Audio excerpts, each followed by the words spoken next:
Chocolate ice cream ఎలా తయారు చేయాలో చూద్దామండి.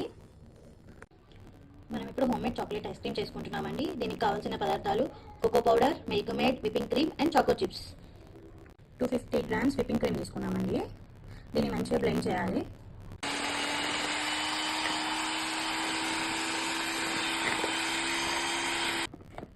ఇలా మంచిగా థిక్ కన్సిస్టెన్సీకి రావాలండి విప్పింగ్ క్రీమ్. ఇలా మంచిగా థిక్ కన్సిస్టెన్సీ. ఈ మిల్క్ మేడ్లో 4 tablespoons cocoa powder add చేసుకున్నామండి.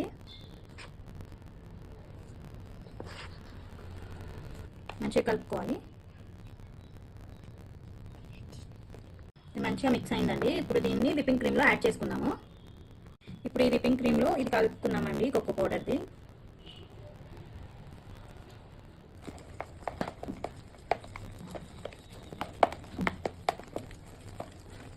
మంచిగా మిక్స్ అవుతుంది. మంచిగా వచ్చిందండి. ఇది ఇప్పుడు మంచిగా మిక్స్ అయింది. ఇది మంచిగా వచ్చిందండి. ఇది ఇప్పుడు మంచిగా మిక్స్ అయింది. ఇప్పుడు ఇందులో మనం కొన్ని చాకో చిప్స్ యాడ్ చేసుకున్నాము. ఒక బాక్స్లోకి వేసుకొని డీప్ ఫ్రిడ్జ్లో పెట్టుకుందాం. దీన్ని ఒక బాక్స్లోకి వేసుకొని బాక్స్లో వేసుకున్నామండి. దీన్ని 24 hours ఫ్రిడ్జ్లో పెట్టుకుందాము.